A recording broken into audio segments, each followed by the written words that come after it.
Crash Course Live is presented by Smash It Demolition Derbies, who host Bash for Cash, Blizzard Bash, and Capital City Carnage. Online at smashitderby.com. And Stirring Dirt Racing, host of Maymania's team show at the Golden Spike Arena in Ogden, Utah. Online at stirringdirtracing.com. Reckless Abandon Derby Apparel and Derby Inc. Magazine. This is the Crash Course Demolition Derby podcast, recorded live at the FingerLakes1.com studios in downtown Seneca Falls, New York. And now your host, Chris Marquardt. Good afternoon, good evening, and welcome to this edition of the Crash Course Demolition Derby podcast. Excited to have you along for the ride tonight. This is going to be a fun one. Lots of stuff to get to. Taking all kinds of notes here as we got everything up and going. And, yeah, I know. It's back now. We're going to be catching up with Nick King here in a few minutes to talk a little bit about his busy weekend. Nice of Nick to do this. One-stop shopping, because we get a winner from Mayhem, we get an update on points, we get information about a bunch of derbies in Ohio. Smash It got up and running over the course of the weekend. We've got a bunch of different things that we're going to hit on here on episode number 314. Back in the studio once again, trying to creep little bit by little bit closer to normal. We'll get into the spinning wheel schedule. That's out today as well. Tiger information, that's out. I guess it's not too early to be thinking about the fall, right? No. Definitely. It's funny to think about 6 weeks ago, we had frost warnings. Yeah, and it today was 6 we inches have from the sun hot today. Yeah, today it's hotter than hell. Hot. It's not real good fat guy weather. I'm not a fan of this. I went back to school today. You did? How was it? It was cool. This is the first time we had a chance to meet the kids, and the way that they did the summer school stuff is the kids that were moving up and they're going to be in our room in the fall are with us for summer school. Cool. So we can kind of get some of our systems in place and stuff. Great group of kids. And their parents have been taking stuff seriously because they didn't fight us on hardly anything with wearing the masks and stuff. My wife started with summer school as well today, so it was nice. She was able to get out of the house for a few hours, because we live in the middle of nowhere, which makes a lot of sense on the highest point in Seneca County, but we can't get internet, so go figure. I love it when you qualify that as the highest point in Seneca County. Yeah. Because it's not. It's the second highest. It's the highest naturally occurring spot. I think it's still higher than the dump. Is it? Yeah, because the dump settles so much every year through stuff burning and just natural compression, but it's right there. So she was able to get out of the house, so that was good for her. She's hasn't been working since March when it hit, so she's kind of had to do all the homeschooling with the boys, which it's hard to believe that my sons could drive somebody insane, but they've been working on their mother doing that. Right. No, it was things seem to be getting back to normal. I went and got a Smith Metalworks bumper. I'm gonna try that out on the front of the caddy. Nice. See if I can gonna load it up a little bit. See if I can bend it. Went and got that from Jeremy Gully at the Hackett's graduation party for their oldest. And Jeremy, being the good friend that he is, he's pretty. I consider him a good friend. We get there, and Zach and I get there, and we kind of felt a little odd pulling up, but it was all good. Talked to George and his wife and Jody and everybody for a few minutes, and Jeremy, being the good friend he is, he says, "Hey, I got something for you to try." And Jeremy's his career is in the hunting business, so I was like, "Sweet, God knows what kind of animal Jeremy might." So he comes out with his patty and he's like, "Here, try this." And I took a little bite, and then I took a bigger bite. And when I say that it took the breath out of my lungs, I'm not exaggerating.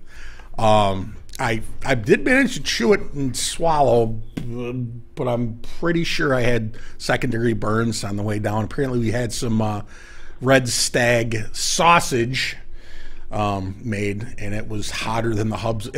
If it was like a day, it would make today feel like the Arctic Circle. Yeah, so Jeremy made fun of me a lot for that, but I survived it. But all in all, good. Pretty decent Saturday and Sunday. Not really a weekend because with my schedule, but I was hoping to do a little work on the car tomorrow, but it's supposed to be 217 degrees, so I don't think I'm going to do much of that. So we'll see what happens. The tires are no longer dry rotting on that; they're melting. Yeah, they've melted to the floor without a doubt. Well, it is busy on all fronts. Holy cow! We got Nick King on the phone. We're gonna get with him here in just a second, but I want to tell you about my morning going to school. Okay. So I got an '05 Lincoln to replace my 2000 Lincoln, which replaced my Caravan, and all of which were wiped out by deer in 2019 last year. So so I got this '05 Lincoln, and I got it in, I guess I'd say January. So I had it drove it regularly for about 3 months, and then it ended up getting parked because there's nothing to do. Mm-hmm. So it needed an oil change, got that done. Off we go to school, all ready to go. And I'm going down 96, and I got about to the graphics shop, and it still wasn't pushing any cold air. Still. And I got to the Cloverleaf. Now, the commute to school is maybe 20 miles. I got to the Cloverleaf, the thruway, and it still wasn't pushing any cold air, which quickly became second in line to the flashing service engine soon light on the dash, which was kind of whatever. And that still is the most important thing going on in terms of the operations of the engine. But when I got to school, there's a little low spot, and it drug the whole rear end of the car. So on the way to school, in succession, it lost the AC. The number 7 cylinder coil has gone bad, and it seems like the airbags are no longer inflating over the rear end. So it was awesome. Oh goodness! Do you think maybe it's the automobile gods like turning on you because you've been a kind of a Mopar guy and now you've went to Ford? I don't know. Does any of it? And now the lights are strobing. Wonderful. I don't know what it is, but I've done coils before. However, I don't like the prospects of airbags. None whatsoever. You know what I would do? Jack it up. Your brother used to be a fab guy. Mm-hmm. Jack it up and just have him weld steel from the top of the rear end right to the humps, and you'll get all the ground clearance you need. I know it. There's the silver 2000 that I had that done. The airbags were taken out of the back, and they're just a regular coil suspension was put in the back. And I found those kits, and it looks like it's about $130 for the kits, and it looks like about $600 to install. So I think we're going to go that route, unless we find out that there's not the coil pack issue, and if driving it home from school has melted the catalytic converter down. I couldn't believe it. I'm like, what's going on? But anyway, that was my fun for the. Is Melissa teaching summer school? Does she teach with summer school? No. She gets her fill of school during the school year. I figured. I just didn't know. I knew she's doing a training in Georgia remotely.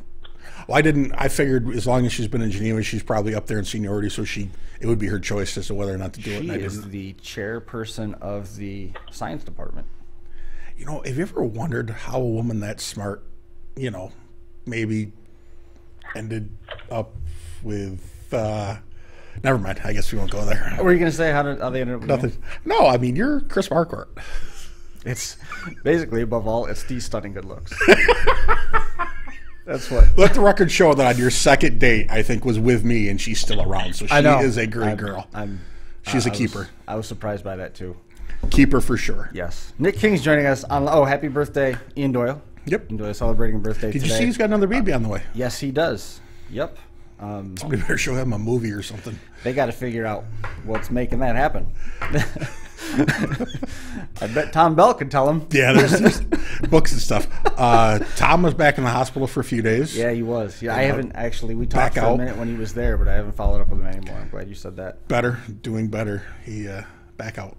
And Brian Leonard had a birthday. There was a big doings there. I saw Jeremy Gully shared it. I'm wondering if it's that same event that you were at. There was a big bonfire in the background, and it might have been Hackett's, because I was there Friday night. I think I think I was there for the pre-party. The actual party was Saturday. I feel like any of their parties probably last multiple days anyway. Yeah, it's good. But we got that, and Leanne Rumsey had a birthday, and Josh Ellman.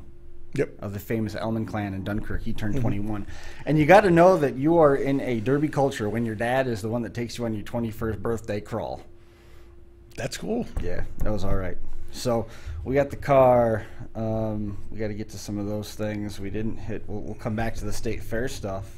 But first, let's catch up with Nick. Nick's waiting on the line. Nick, man, how are you? Good. How are you guys? We're good, doing man. Okay. So what What happened this weekend? All of a sudden you were at 6 different derbies and taking money home left and right. I started with Mayhem, a week ago or whatever it was, and went there, and my buddy John, my fuel pump wire came off my battery. My buddy John pulled the win out for us there, and got home, and we knew Preble County was coming up on that Friday, and my brother's been in South Dakota, so I really didn't have time to build anything fresh for myself because he wanted a derby. He was driving home on Thursday, so I built him that bug, I think in 2 days, I think Wednesday and Thursday. He come picked it up Thursday, and my strut was bent and some other stuff on my Camry, so I fixed that, I think Thursday night maybe, and woke up Friday morning and went and derbied and got third there. My buddy John won, so he won his first heat because there was 3 different heats of that little front-wheel drive street stock that we messed around with, and he won, and my brother got third in that little bug that I built for him, and then I got third in my heat, and so now we're at 20 points for John in the point series, and I think I was at 16. Mm-hmm. So there we knew there was a derby Saturday morning, so over in Connersville, Indiana, so we had a bright idea to leave Preble County at midnight and go to the garage and fix cars to go derby at noon on Saturday. And then we had pretty good success there, too. How'd everything go in Connersville? We took first, second, and third in Connersville in the limited weld compact class. We was in 3 street stock cars. There was 46, I think, front-wheel drive street stocks.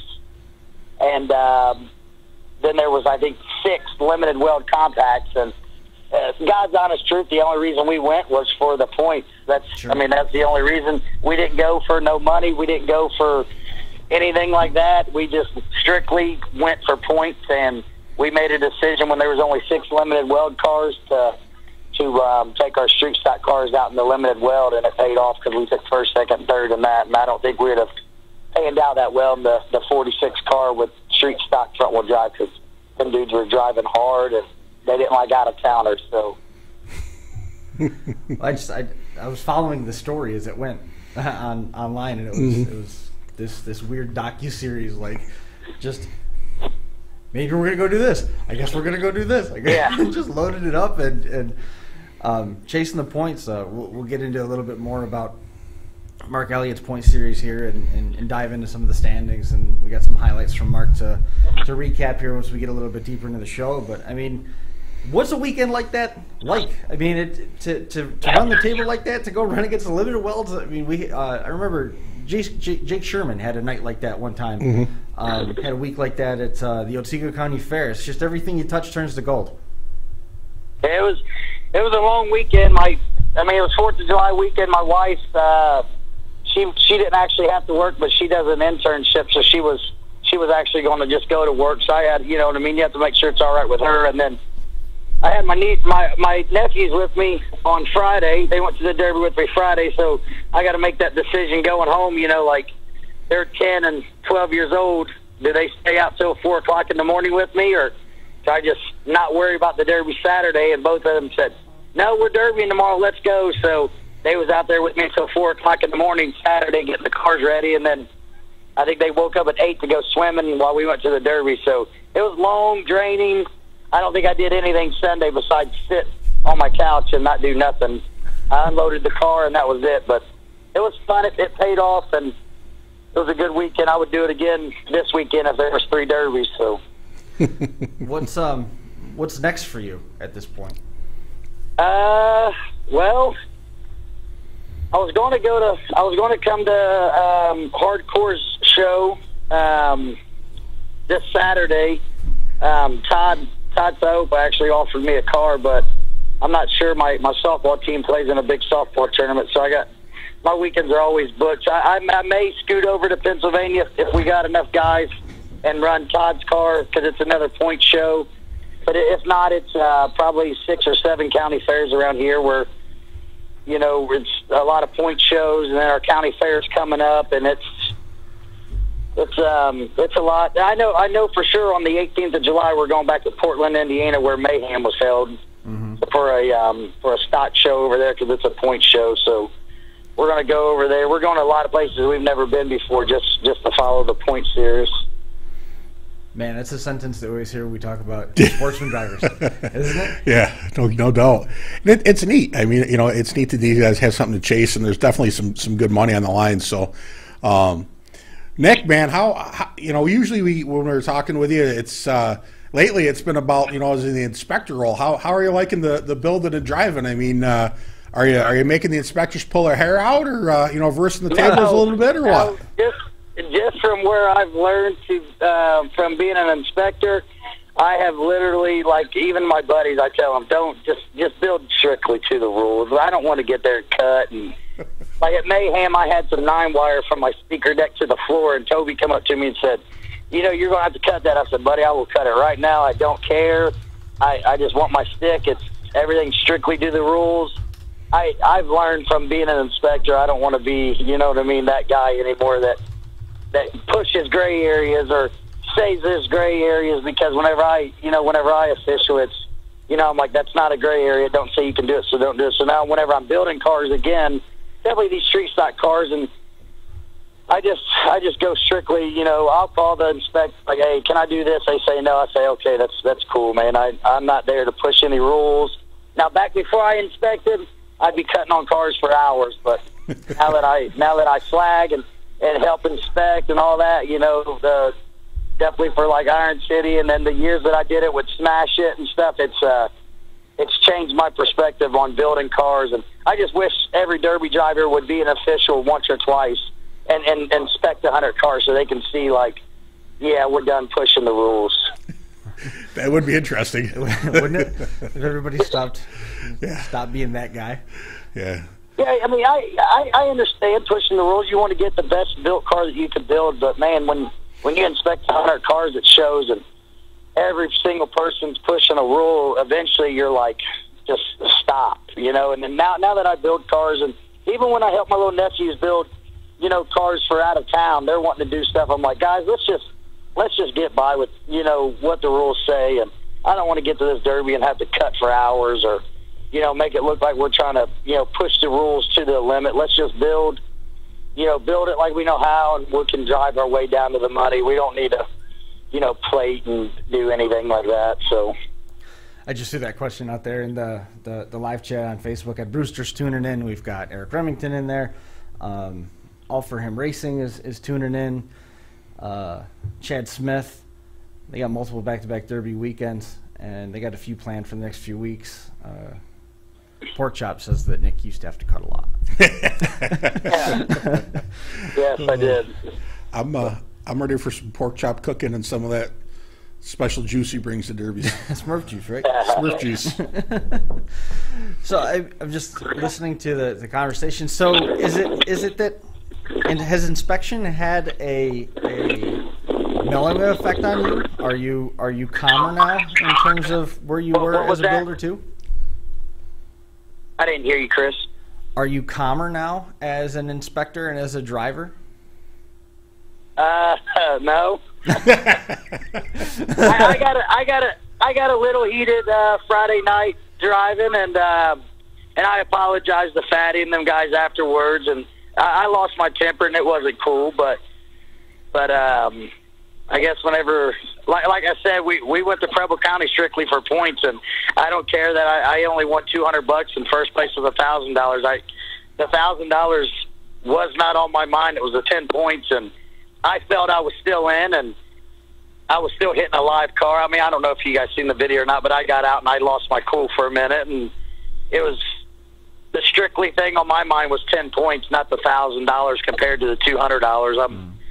I didn't go there for that. I went there for strictly the point series, and then I felt that I got screwed out of 4 points instead of $800, and that's what aggravated me. And I lost my cool for a minute, but I apologized to Fatty and Tim and Billy and them guys for doing that. And I even text Fatty the next morning and told him, my fault for acting like that, because I wouldn't want anyone to act like that at our shows, and it was just a heat of the moment type of thing. I was still running and driving, and the guy that won it was not, and the guy that got second, I think he stalled too, and I was still moving, and I felt I was hitting the fourth place car, and once they made the fourth place car break his stick, I felt I still had a minute to go hit the other guys, and Sure. as soon as they made him break his stick, I had to break mine. So that's what it aggravated me. But I got third, and a new day came on Saturday, and we went and derbied again. It was something that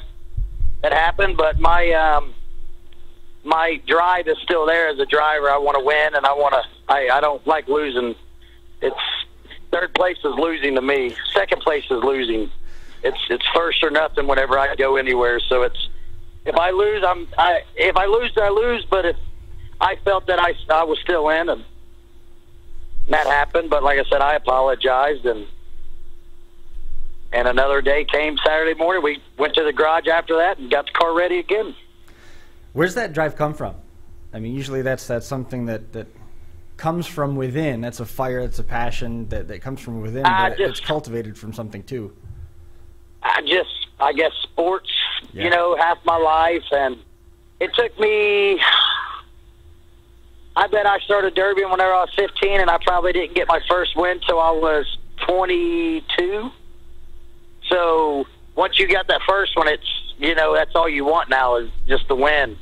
And that's just how I've been since then. Since I've got my first win, I got a lot of seconds and a lot of thirds, and back then it was, oh, sweet, I got second, or yeah, I got third, and people's happy. Now whenever you get second or third, you drive to the pitch, and you're like, son of a, what, I could have won that. And Yep. you think about what you did and try to fix it for the next one. Yep.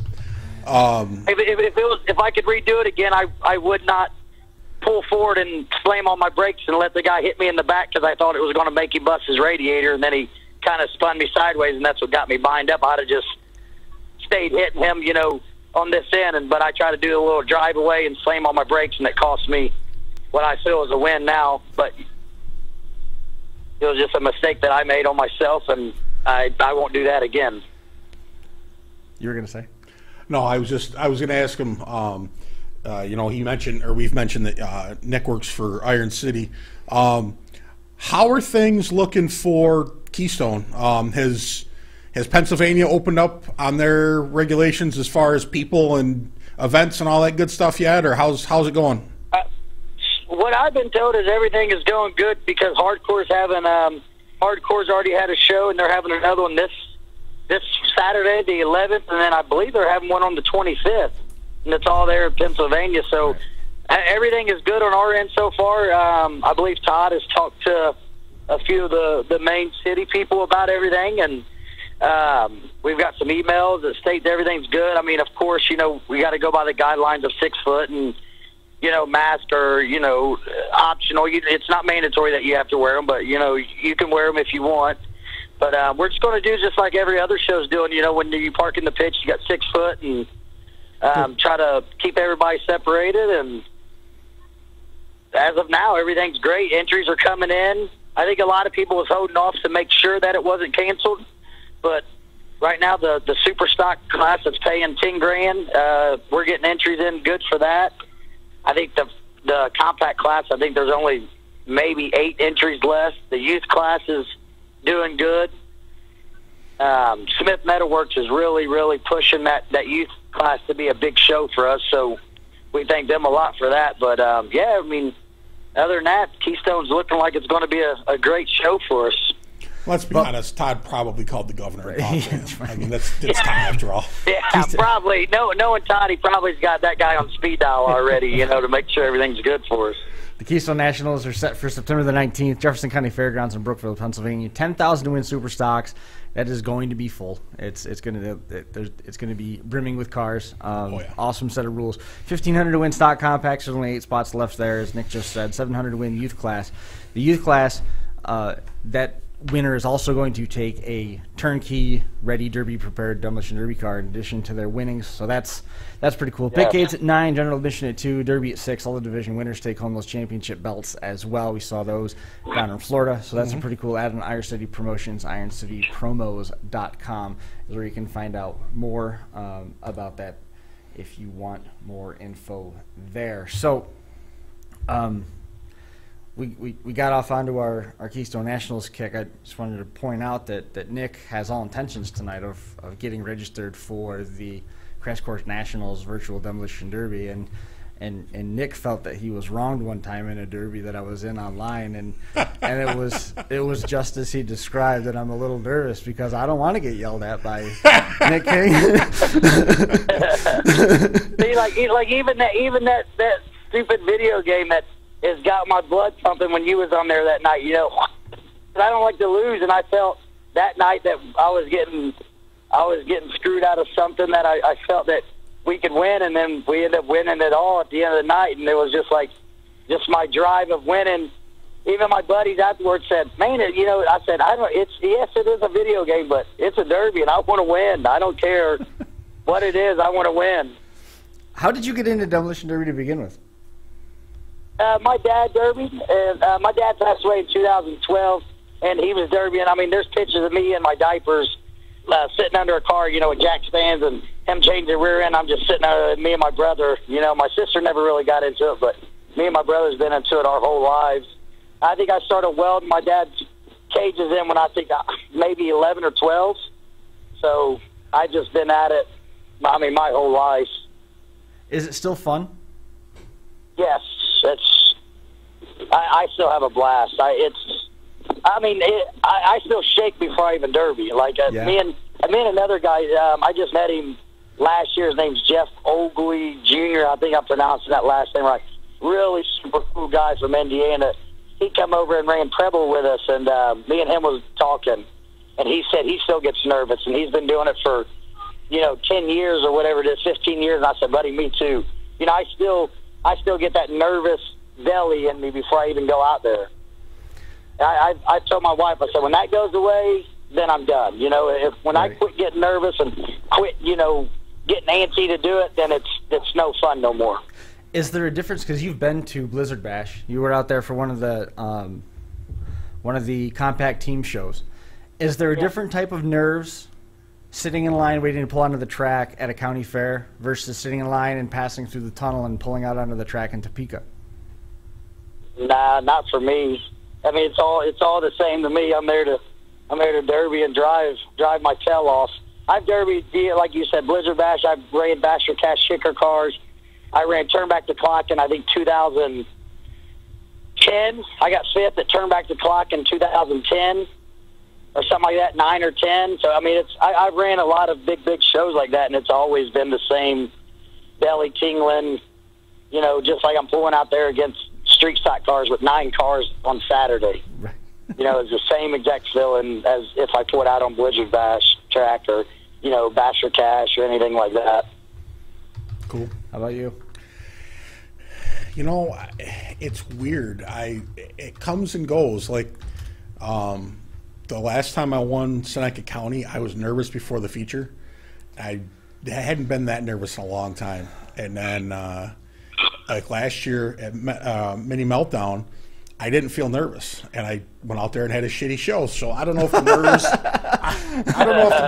I don't know. Foreshadowing, I don't know. Why were you nervous at Seneca County? Honestly, I don't know. I have no idea. I'm over, like... Nerve-wracking. It's weird, like... Well, it was the same way when we did Coos. When I ran at Coos and we were doing the show, before I ran the heat, I was on the show for a little while talking, and it didn't feel right. And it's, like when I'm at a derby, I'm not I'm not the same. I'm not as outgoing. I don't feel like I just kind of want to be by myself and just, it's okay to hang out and talk to somebody, but I don't know. I sat in my car for a long time at Waterloo and just, I don't know if it was a pressure I was putting on myself because like my kids hadn't seen me do real well there. I don't know what it was, to be honest with you, but I was... Is it because you're a celebrity and you live here? No, I'm a nobody no matter where I go. I'm a nobody. But it was just, it was anxious. It was anxiety. And when it came down to me and Brett, it probably got worse going, how in the hell am I going to beat this guy? But then you shut off for it and it was cool. Yeah. Just about. But no, I still get excited. I still get the butterflies. Like Nick said, I mean, when you don't get that, I think it's probably time to step away because it doesn't you know. But I mean, I'm like, I get the same feeling when I watch my sons play football. Like I get that there. It's more of a, it's anxiety, but it's, you know, watching them perform and hoping they do well. So I kind of get the same feeling at both events. But, you know, when it's like Nick said, if I don't get that anymore, you know, it's going to be time. This has been great, the live chat. We've been throwing some of these questions that we're asking Nick and talking with you about out there. TJ McCulloch, he's got the show the October 30th and 31st down in Maryland, the Undertaker. He always writes his rules on a white word pad in Arial black, and then if it prints out gray, he just gets a new ink cartridge. So gets rid of the gray areas that way. That's awesome. I got a kick out of that. Christy Germain is beginning to launch a crash course focused grassroots movement to storm the border and free the Canadians. Nice. In the live chat, Kevin McGonigal said that some tempers flared at Publican, and you said there was some stuff going on at Burlington last weekend. So 2 weeks ago, kind of watching that. Jeff Schumann, by the way, Schumann. We had a Tony Brellinger moment. It's Schumann. Well, how do you pronounce it? I've been saying Showman forever. Oh, Schumann. It's Schumann. So if anybody's mispronouncing it, take the time and learn the German. John Mavis and Sam Bando. I know, right? It's beginning to have a bit of a recurring nightmare there. Frankie Guy, he hadn't drove in 10 years and his stomach was in knots. TJ said he hasn't been nervous since 2001, but when it was his first time at Mayhem. and Devin Germain, he says he gets absolute butterflies before any shows, and then the adrenaline gets pumping and it's not a big deal. You know what they call butterflies in Canada? After you make the first hit, you're pretty well good to go. It's just pulling out there is what gets me every time. Yeah. Yep. Get that first hit in, and then it's on. Yeah. What really used to get me is when I used to have a standard shift, you know, when I used to run the rear-wheel drives a lot, the compacts, and then you get nervous, and, you know, definitely when you get in the heat of battle, your legs start shaking, trying to push your clutch in. It starts, you know, shaking. You're like, come on, start this thing so I ain't got to hold this clutch down no more. Yeah. You know, thinking about it, though, I had less anxiety and less pressure at Coos than I felt anywhere. Because it was you know, today I would say Coos is the biggest show I've ran. Most cars, you know, competition from all over. Maybe it's, you know, if I went out there and got run over by, you know, Klinger or, you know, Rick Clark or somebody like that, it wasn't a big deal. So I don't know. It's weird. It's weird how it works if you for got me. run over, you were supposed to. Yeah, I was right. supposed So there's no real strings attached to that. Yeah. Tim Miner down in Texas watches all the time. He was just watching Kings of Old School the other day and was sending me messages and asking questions about stuff. It was really cool to have that. You know, it was funny. All 17 hours. I watched most of Kings of Old School the other day, and it was funny. I'll never forget. After we went out in the heat, and you know, I was having fun. It was a blast. You know, I was really enjoying myself. And I'll never forget, after the heat, Joker sends me a message, and he said, "Why were you trying to kill them two boys in them red cars?" And I'm like, "What are you talking about?" He's like, "You were driving to kill them boys." And I'm like, "No." And then watched that heat. There was two Monte Carlos from somewhere up north, and it just seemed like every time I looked, they were in front of me. So they got hit a lot, but a lot of good memories with that show. I look forward to running a big show again someday. You know, I talked with Steve about the possibility of going to Keystone, but like I said, with football season this year, it's going to be You're tough not to go. going to Keystone. Oh, I could go to Keystone. Come on, you got to plan a long You ways can come to ahead. Keystone, Brian.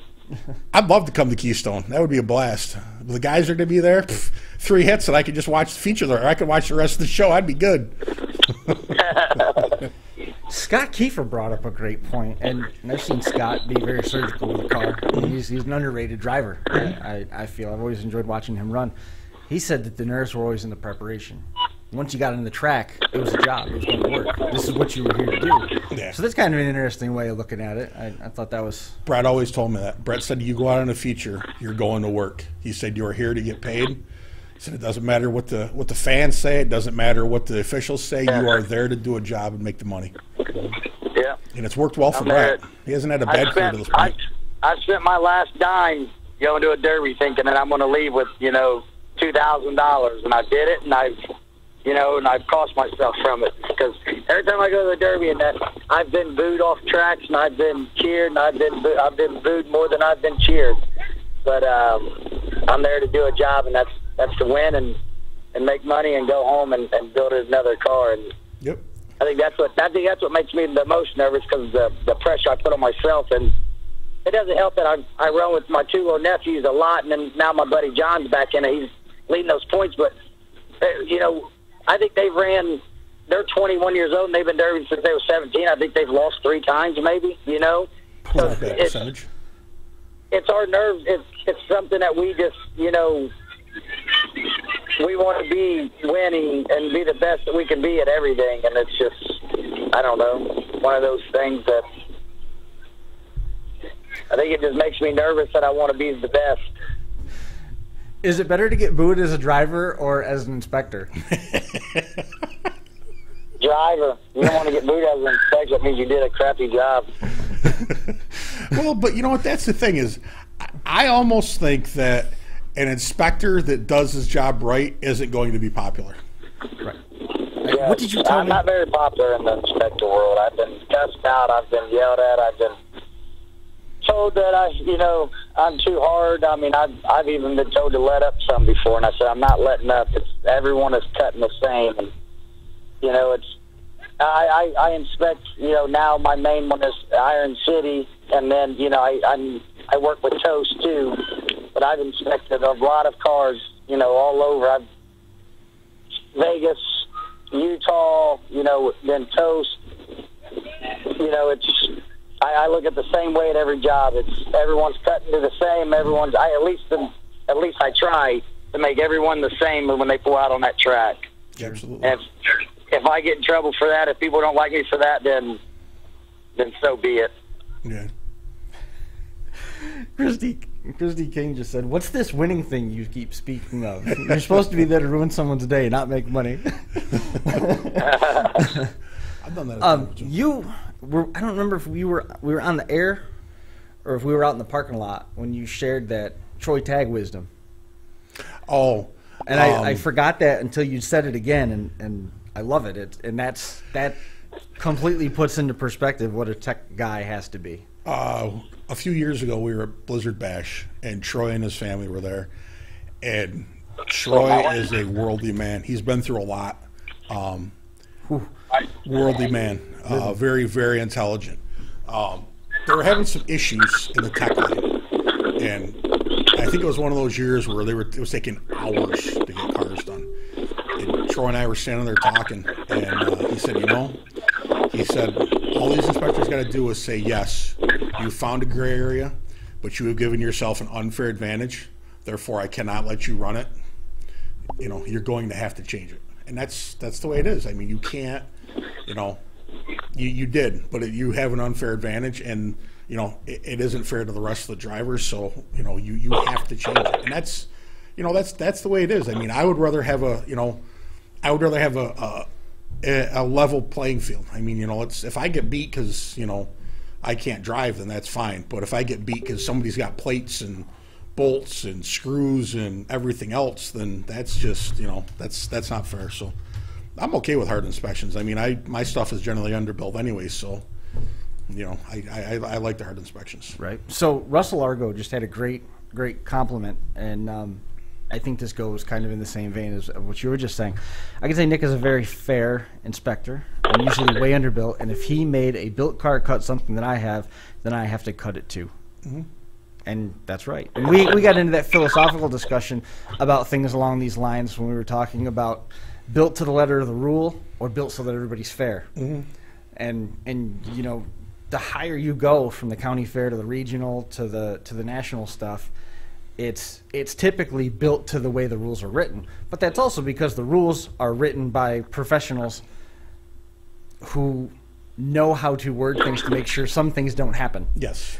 Versus Yes. At the county fair level, a lot of times you just see, okay, you cut this, but you don't cut this, but you didn't have this, so all the cars are fair when they get to the track, and that opens the door for the appearance of impropriety, which never works in demolition derby, ever, never, ever works. I think the best thing I've ever put in a set of rules was for the youth class for River City Rampage for Tosa's show, because it's basically a street stock build, and they can have a 4-point cage, but it's everything else is stock.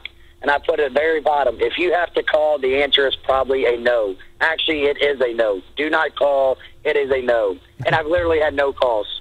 Right. That's the best. Like it's you know what I mean? It's right there in the rules. Like, this is what you can do and this is what you can't do.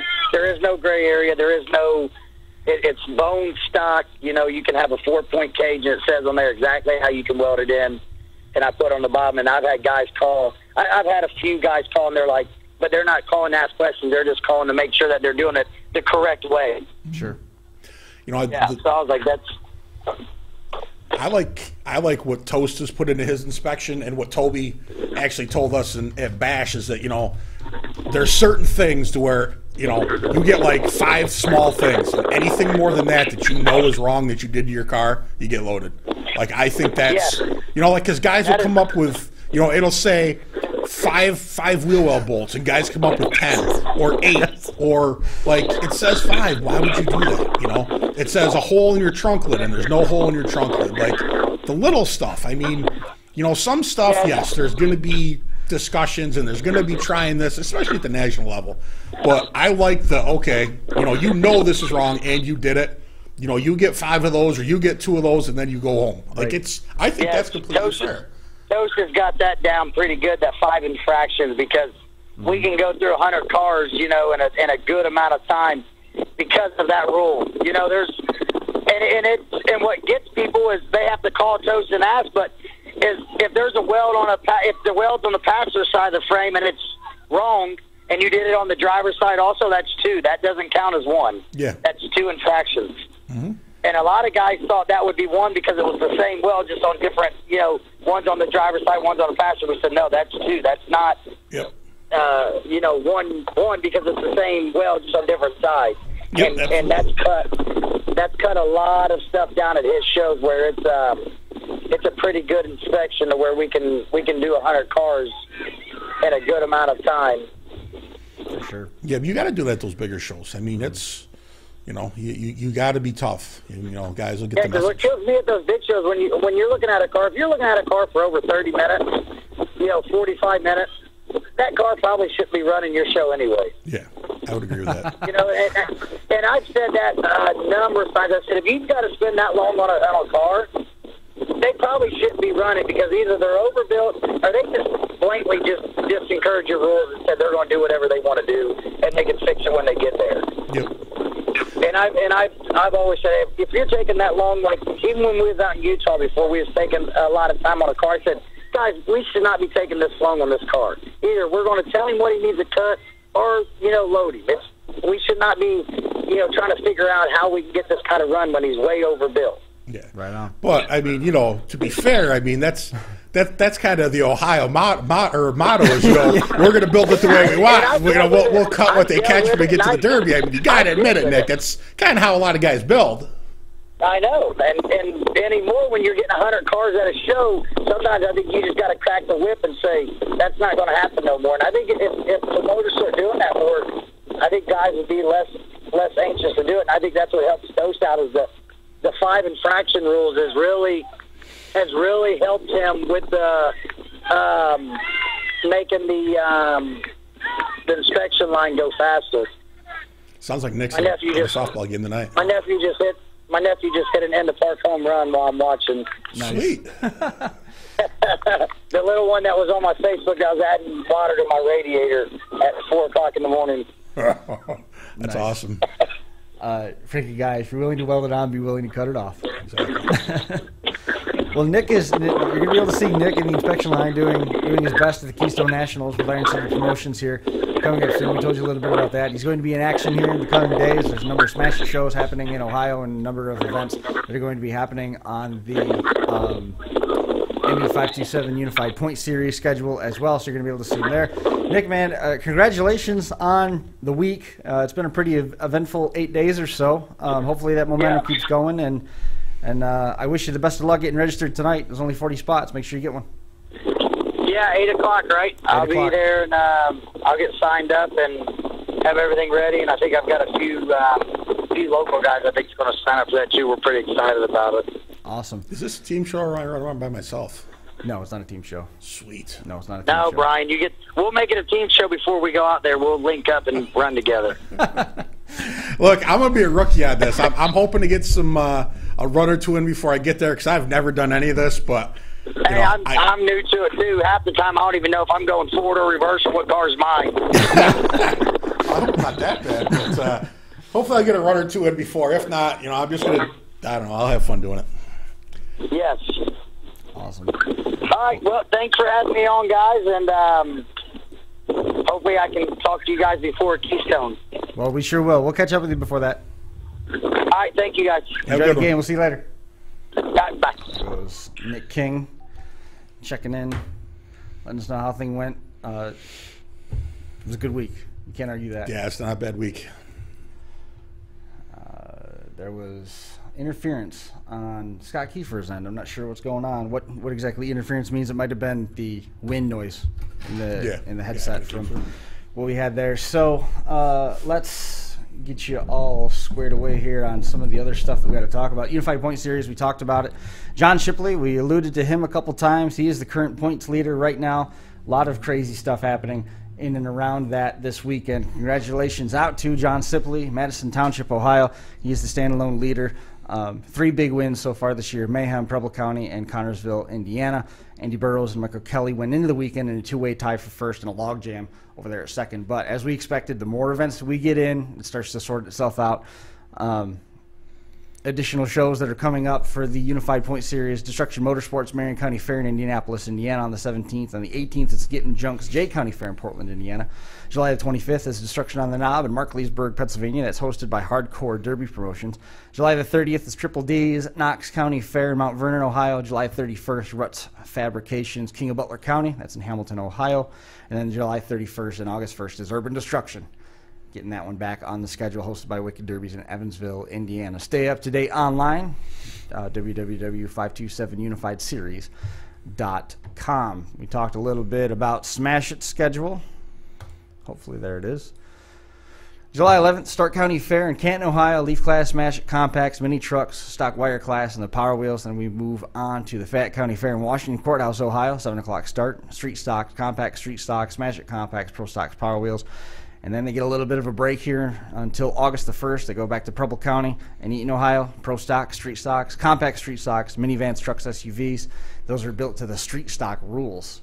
So that's going to be a fun class to watch right there. Power Wheels. And then August the 4th, Greene County Fair in Xenia, Ohio. Pro Stocks, Street Stocks, Compact Street Stocks, Smash It, Compacts, and Power Wheels. The end of the year is going to be the one that everybody looks forward to. This is the one of the crown jewels of Demolition Derby on the Smash It schedule.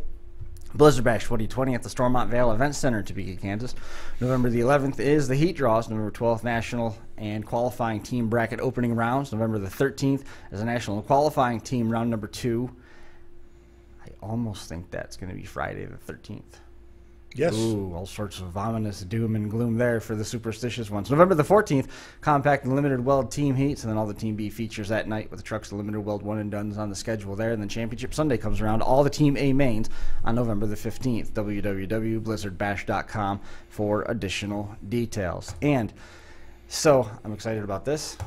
Jeffy's Fab Farm has joined up some of the stuff that's going on with the crash course. We're going to be talking about him periodically here through the course of through the balance of 2020, actually. So Jeffy's Fab Farm, recognized as an industry leader in all manner of fabrication needs. Jeffy's Fab Farm is a national go-to for a number of Demolition Derby parts, and I was on the website today. Holy cow. You can go there. There's even full cars for sale. You can buy everything you need online and have it all just shipped right to your house.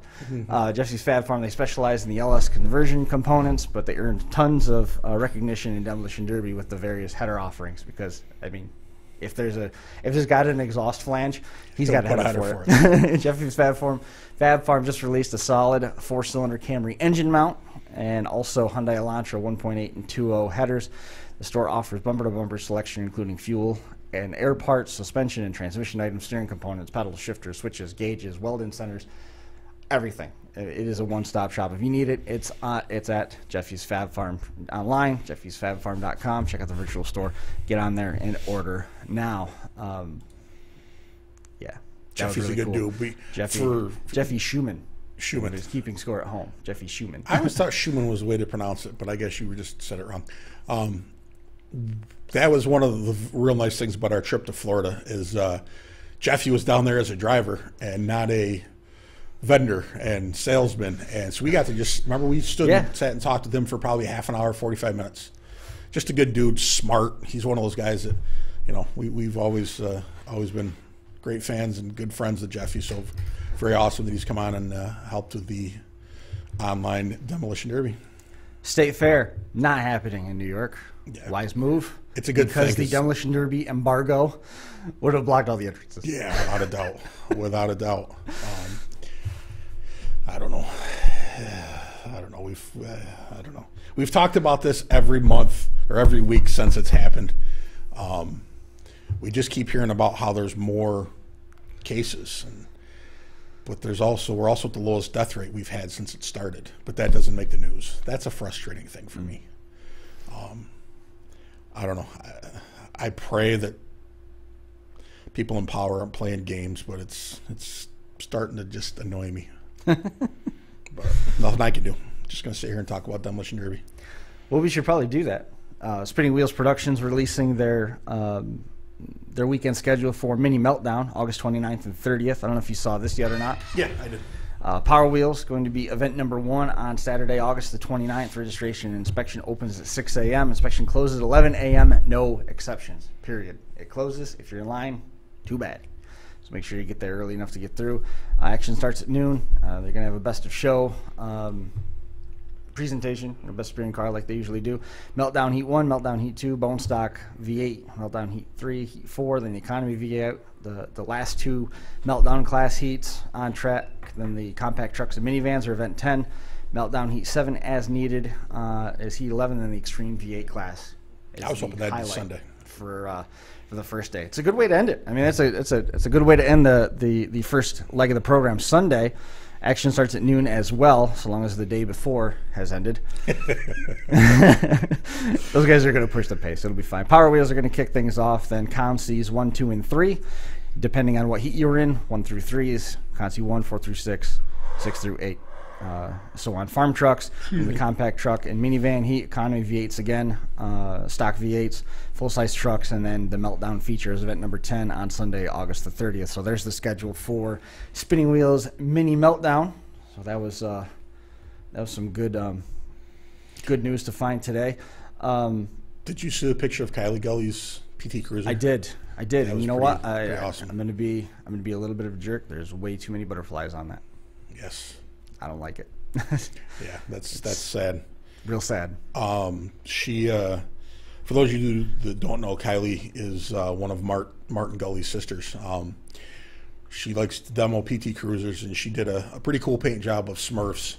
And it does look awesome. Yeah, and there's also butterflies, purple butterflies, and every butterfly represents a child who has lost his or her battle with San Filippo. So, like Chris says, way too many. We've been doing a good job as a Derby community, helping to try to help this out. So hopefully we can continue. I got to see Mart over the weekend.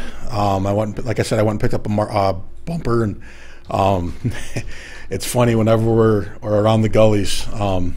Barton looks at my son and gets a smile. And I just keep telling my son it's because he's goofy looking. So I feel pretty lucky. I got to see some Martin smiles this Friday night, so that was pretty cool. And just wish we could do more.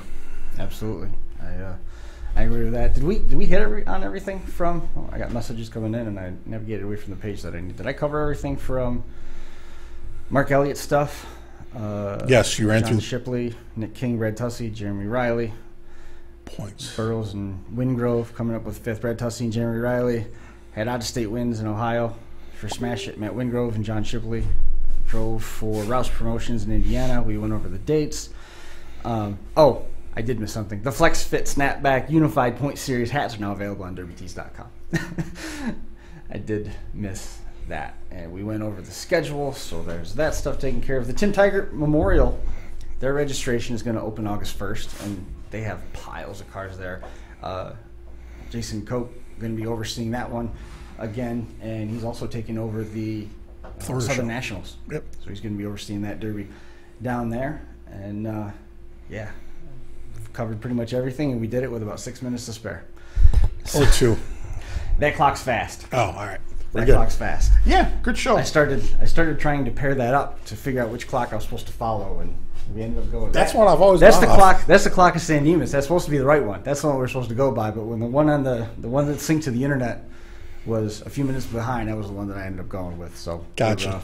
We got 5 minutes. I'll split the difference. We'll make it 5. 2.5.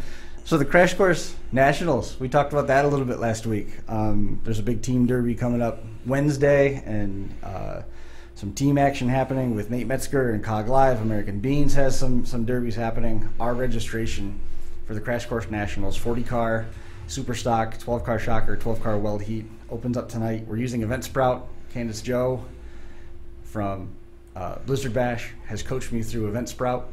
And then Event Sprout has offered some support, too, to make sure that it works just about like the Blizzard Bash stuff does. Cool. So I'm trying to make sure that it's as flawless as possible. I don't want any trouble. Last thing we want is trouble and headache, and Demolition Derby can present that. On occasion. on occasion it can. Full Throttle Promotions in Minnesota, Brandon Thomas. He signed on as a title sponsor for the Shocker Heat. He's a big Mopar guy, so that was really cool. And then Jeffy's Fab Farm has been part of the RDP Demolition Derbies in the past. Found out about the RDP versus the World Team Heat, where there's 5 realistic derby drivers, realistic derby project drivers. Will take on 5 drivers picked at random, and it's basically like pros versus Joes. He got wind of that, and so he signed up. So Jeffy's Fab Farm signed on as a partner there. I tried to get a hold of Brett and finalize things with Kings of Old School. There's some conversations happening there. There's some other phone calls. The outpouring of support and the interest and everything, I can't say thanks enough. It's outstanding, and it's really been exciting to work close with the RDP guys. Cool. And have some conversations and some back and forth there. It just blows my mind. And this is what I wanted it to be. I wanted it to be fun, and again, we're having this but basically just to say, hey, we've been around for 7 years, and we get to do something in the midst of where we are in New York. Boy, it's been really interesting to walk through, and we got some support from the people that have been with us for a long time and making that happen. And there's people that are coming out of the woodwork asking for more information about it. So hopefully, cool. I had a guy in Vancouver, British Columbia, tell me that the show's going to fill in an hour tonight. I would love for him to be right. Absolutely. That would be cool, wouldn't it? Absolutely.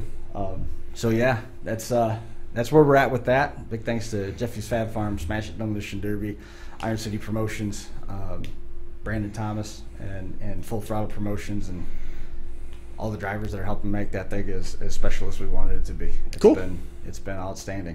This was a good show. Other than the fact that the light bulbs are melting in the sockets in here. Yeah, it was kind of weird. It's starting to. Remember that one time when the piano started going off by itself? Yeah, there was no piano. Yeah, but it was going off. It was. Weird how that happens sometimes. It was. All right. Well, have we covered all of our bases, do you think? I believe so. I was just trying to think if there was anything. Christy Germain has had a week from hell. Lost her dad, lost 2 chickens. I think a washing machine went bad. Something else happened. So obviously thoughts and prayers and everything with Christy. I think I called her Christy King a bunch of times on the show tonight. No, Christy Germain. Did I? Yeah. I hope so. Yeah. I meant to. Yeah. I know that. Yeah. I mean, you have had 12 undocumented concussions. It could happen. It's no, most of them were documented. Doctors knew about it. Oh goodness. Somebody's asking me, like, why don't you don't you have any drive at all to get into the Demolition Derby car? And I said, between the damage that I did to my lower spine and the number of concussions that I had, I don't think that it's really that good of an idea to make that a regular thing. But one thing that we've talked about the one time you were in a Demolition Derby, the fact that you did end up in the ER. Yes. But we didn't look at the positive. You weren't there for a head injury. No. See, you got to look at the positive side. Now, let's let's visit this for a moment. When that seat rocked forward and took off forward, and my legs flew up and hit the dash, and the seatbelt went taut out here. Yeah. After I put my eyeballs back in the sockets, this part of my head in that helmet hit that A-pillar. Really? And the ringing in my ears is what made me realize this was a poor choice. But I didn't realize that it was truly an awful, awful decision. You know, poor choice, you can still get away with a poor choice. Yeah. A bad decision, you're committed to. And when that chair went forward again, and my shin bone left my body, that's when I realized that it was just a catastrophic error in judgment. What does your shin bone look like? Gross. It was white. Really white. Like it was this. It's a shade of white that I can't describe. I've never really seen that white before. And I've seen finger bones, but I've never seen. I don't think I've ever seen. Yeah, no, I don't think I've ever seen a shin bone. Just fingers, knuckles.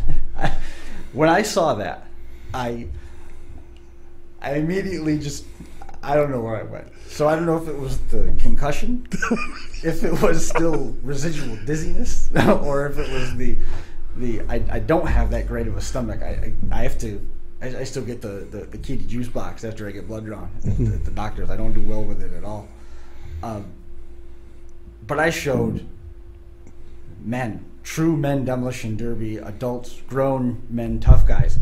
And Andy Vona turned the same color as that bone when I showed him, which told me that it was way worse than I was blowing off. What did you show it to Jeremy? I don't think I ever saw Jeremy to show him. I put the pictures of the stitches on. Yeah, I remember that. The truck showed up on a memory not too long ago. Really? Yeah, I posted the. Do you think there's still pieces of your skin hanging? No. The skin was actually embedded in the fibers of those jeans. Is what happened. Gotcha. It never split the jeans. The jeans never tore. It's a tough. The skin did. Yeah. Handily. Yes. Like it was nothing. Yes. Like Because really it is. As if it was pulled tight over something exceptionally hard and then wrapped off something exceptionally hard. Yeah. And that skin just wasn't as hard as the two hard things. No. And I still got a big flat spot where all the soft tissue's gone and they stitch it together. Yeah, I have some of those. You know, I think it was before you I did that because I didn't get stitches. You were here. You were here when you had this big gash and this big patch, and we were over at the other studio when you came in. Yeah, I think that was Kuka Clash. Because I put my dash bar in underneath the steering wheel for some reason. And I did it there, and then I did it again at Waterloo. And how'd that go? I've never put a seat bar in low. Did you whack your shins both times? Yes. It hurt more the second time because I was already a boo-boo there. Right. If you get a boo-boo on top of a boo, it hurts more. So Layers. Yeah, layers. Layers are not good. No, but I went through and tried to recount most of the concussions, and I got up to 11 without really trying very hard, and it's not really for me. But I will say, and this is, you can laugh and think that it's as dumb as you want, I get nervous going out for the features in the video games. I believe it because it's a competition, but the thing is with people, you know. In all seriousness, most people probably don't know you were an above average track runner in school, and you ran to win, and you had that drive. So I mean, I once had a great coach who is getting ready to go in the Hall of Fame tell me that when you get done with a sports career, you have to find something to keep competing. And this is the first real competition you've had. I mean, other than making Crash Course the best program, pay-per-view, and everything else you've been at the best at in the country for demolition derbies, unrivaled. Other than that, this is the first competition you've had. So I mean, it's cool that you. Marty Sager just said, "Stick to parsec. There's far less brain damage." Yeah. Truth. I think I've only had 3 or 4 concussions. Yeah. But some people are just more like, I have more rock in my head and you have more active brain tissue, so that's probably got a lot to do with it. except for it's melting out of my ears right now. Yeah, we gotta. Let's put the fork in this one. Yep. We'll be back next week. I think we were 315 this week. I think 314 was last week. Sure, I don't know. We double digited final round on Thursday. Congratulations! It was no, not that kind of double digit. We'd been up into the 70s, but we did 76 and now 76A. Oh. 77 got labeled 76, but I mean we were off for 3 months. That kind of it stuff's happens. gonna happen. It's fine. We'll have to. We will, however, do it again sometime, and we'll be back next Monday to talk more Demolition Derby stuff. Good luck to everybody that's running this weekend. Get out and enjoy it. Be smart. Be safe. Do your best. And good luck to everybody trying to register tonight. Thanks a lot for the support. We will see everybody again next time here on the Crash Course. We'll see you next time.